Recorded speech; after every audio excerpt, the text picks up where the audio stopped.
내가 흔들리지 않고 하이닉스 10만원 사서 300만원까지 가지고 오면 그냥 밀어붙여서 가져갑니다. 계속 우상향 하니까. 근데 모멘텀 종목은 심리에 따라서 굉장히 많이 흔들린다기보다는 사실은 이런 테크니컬한 부분이 어느 정도 갖춰져야 됩니다. 그러니까 실력이 좀 있어야 됩니다. 만약에 이제 이런 부분이 없다라고 하면 모멘텀 투자를 해서는 안 됩니다. 자, 오늘은 종목을 어떻게 선정하는지에 대해서 말씀을 좀 해보려고 합니다. 우리가 보통은 주식 투자를 할 때 종목을 선정하는 방법은 교과서적인 부분이 있죠. 예를 들면 사실 오늘 말씀드리는 내용은 주도주는 예외입니다. 주도주는 종목을 선정할 때 그게 차트가 됐든 수급이 됐든 뭐 다른 모멘텀이 됐든 사실은 절대적으로 중요하지 않습니다. 그냥 주도주는 그냥 주도주입니다. 차트를 봐서 수급을 봐서 모멘텀을 봐서 이거 위기인가 아닌가 이런 판단을 해서는 안 됩니다. 주도주는 절대적으로 시장이 그런 핵심 종목이기 때문에 약간 예외로 두고 오늘 말씀드릴 종목은 우리가 보통 모멘텀 스윙 투자를 할 때 종목 선정을 어떻게 하는가에 대해서 예전에 제가 키움증권에서 강의할 때 살짝 말씀을 드렸고 그거에 유료 강의이기 때문에 좀 제한적이었기 때문에 대다수의 못 보셨던 분들을 위해서 오늘 실전에서 종목을 어떻게 선정할 건가 이 부분에 대해서 말씀을 드리려고 합니다. 우리가 가만히 누워가지고 TV를 보다가 경제방송을 딱 틀어서 내일을 원전 딱 보다가 딱 누워서 내일을 5분 이렇게 종목을 선정하면 절대 돈 못 봅니다. 그렇게 하시면 기분이 좋을 때 순간적으로 계좌가 조금 불어나겠죠. 근데 절대 우상향을 하지 않습니다. 자기만의 원칙을 가지고 내 원칙에 해당되는 종목을 뽑아야 되죠. 근데 그게 대부분의 주식 투자를 처음 하시면 그렇게 하려고 하죠. 근데 공부를 하고 그렇게 했는데 별로 결과가 안 좋은 거예요. 왜 안 좋은가에 대해서 오늘은 한번 잘 내용을 살펴보시기 바랍니다. 우리가 일단 그 종목을 선정하려고 하면 크게 보면 교과서적인 방법으로 보면 탑다운 방식이 있습니다. 위에서 밑으로 내려오는 거죠. 반대로 바텀업 방식이 있습니다. 아래에서 위로 올라가죠. 지난번에도 살짝 말씀드렸지만 기본은 우리 항상 얘기하잖아요. 숲을 보고 나무를 봐라. 맞는 말입니다. 누울 자리를 보고 뻗어야 되거든요. 그게 주도주에서는 상당히 맞는 말이죠. 근데 모멘텀 거래를 하고 스윙 거래를 할 때는 조금 내용이 다르죠. 예를 들어서 탑다운 방식으로 내려와가지고 내가 위에서부터 숲을 볼 줄 알면 참 좋겠죠. 근데 사실 숲을 보기가 너무 어렵습니다. 숲을 볼 수 있으면 나무를 볼 수 있는데 숲을 볼 수 없기 때문에 사실 나무를 보기가 어렵죠. 이 숲이 맞는가 저 숲이 맞는가를 알려고 하면 최소한 뭐 전문 투자자든지 애널리스트 이상은 돼야 되잖아요. 근데 실제는 그렇지 않다라는 거죠. 그러면 현실적으로 우리가 고민하는 방법은 사실은 차트 공부나 기술적 분석 공부를 많이 하시기 때문에 바텀업으로 들어가는 게 사실은 더 맞습니다. 그리고 이걸 체계적으로 할 수 있습니다. 그래서 오늘은 그 방법을 말씀드리겠습니다. 처음에 이거는 어디까지나 주도주를 제외하고 삼성전자 하이닉스를 여기 맞추면 안 돼요. 삼성전자 하이닉스는 그냥 절대적입니다. 수급이 안 좋아도 외국인이 팔아도 올라갑니다. 차트 이중 고점이라도 올라갑니다. 그러니까 이런 절대 핵심 종목을 제외하고 일반적으로 내가 며칠 단위 혹은 1, 2주 단위의 거래를 하는 모멘텀 거래에서는 보통 제가 쓰는 방식은 이런 방식입니다. 일단은 차트에서 내가 원하는 원픽 종목을 꼽아냅니다. 뭐 거래량이든지 뭐 보조지표라든지 뭐 캔들 모양이라든지 뭔가 자기가 선호하는 분명히 지표가 있을 거거든요. 그 지표에 의해서 예를 들면 저 같으면 코스피 200, 코스닥 150 딱 여기에 한정지어서 종목을 뽑아냅니다. 그리고 그 종목 내에서 내가 원하는 차트 그림이 나오는 종목을 뽑아냅니다. 지난번 비슷하죠. 그러면 예를 들어서 여기서 100종목이 나왔다. 그러면 주말에 토요일날 새벽, 일요일날 새벽에 딱 리뷰를 해서 100종목을 뽑아내죠. 자, 그 다음에 차트를 뽑아내고 나면 그 다음에 뭘 보냐면 수급을 봅니다. 여기서 수급은 절대적으로 외국인이나 금융투자가 매수하는 종목인지를 일단 체크를 합니다. 예전에는 투시는 연기금이었죠. 요즘 투시는 연기금 별로 힘이 없다 그렇죠. 그래서 외국인이 매수하거나 금융투자에서 뭐가 들어옵니까? ETF 물량이 유입되는지 요즘 가장 중요하잖아요. 이걸 체크를 합니다. 그래서 여기서 오케이 외국인이나 금융투자가 들어왔어. 그러면 한 70종목 될 겁니다. 그리고 여기 되면 다시 뭘 봅니까? 공매도를 확인합니다. 공매도를 확인해서 수급은 괜찮은데 공매도가 예를 들어서 공매도 비중이 10%가 넘어가는 날이 계속해서 연속적으로 나온다. 그럼 이 종목도 아웃시킵니다. 공매도 비중이 높은 종목. 그러면 한 50종목 남겠죠. 그 다음에 공매도가 지나고 나면 그 다음에 뭐를 봅니까? 그 다음에 모멘텀을 봅니다. 그래서 지금 여기 모멘텀이 시장의 모멘텀에서 중심이 있는가 없는가.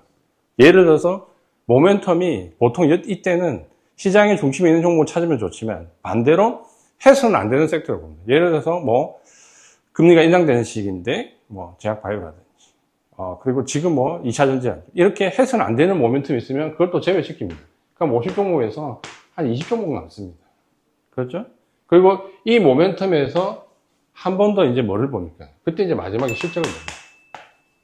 실적을 봐서 매출액이나 영업이익이 계속 우상향해야 됩니다. 보통은 3년 정도가 계속해서 우상향 종목을 뽑습니다. 그럼 20종목 중에서 한 5종목 남을 겁니다.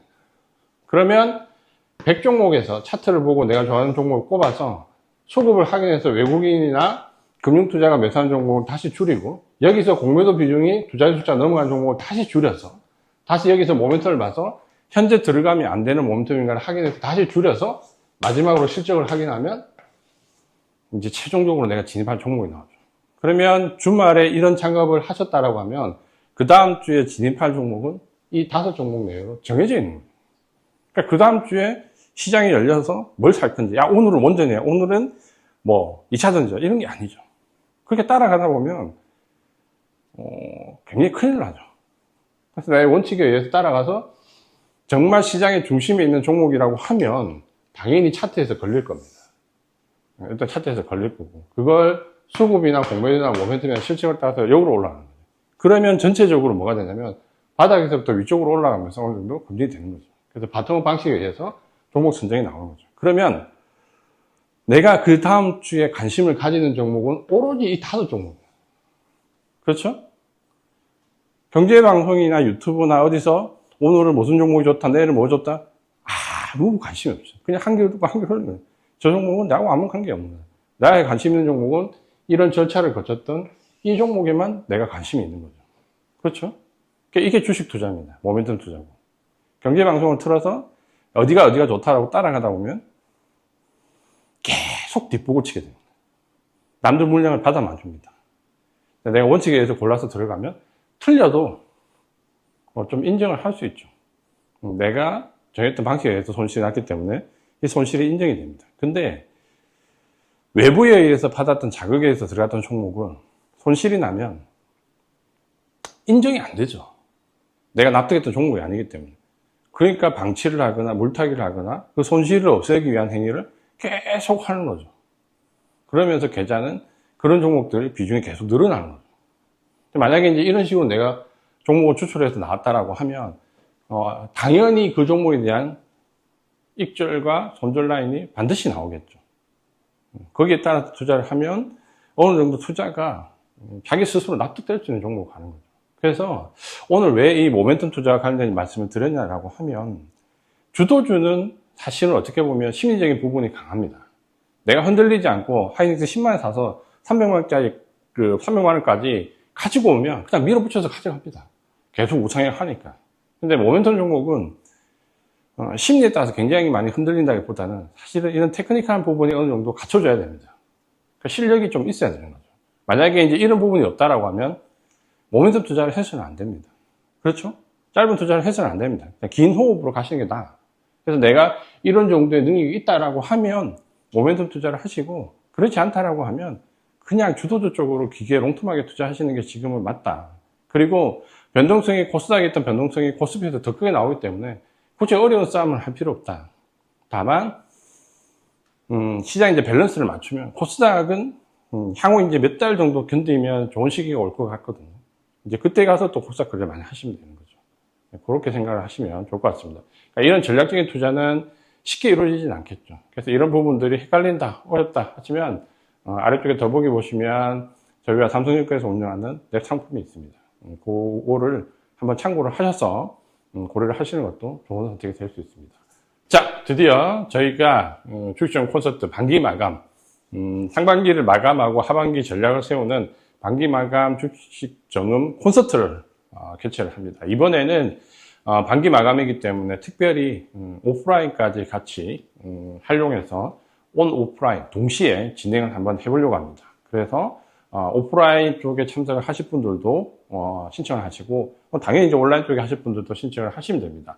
이번 반기 마감에는 그동안 저희가 상반기에 반도체를 비롯해서 전력기기나 AI 쪽에 다져왔던 전략과 하반기에 어떤 쪽의 전략을 다시 세우고 어디가 주도주가 될지에 대해서 저희가 또 명확하게 제시를 해드리려고 합니다. 많은 관심을 부탁드리겠습니다.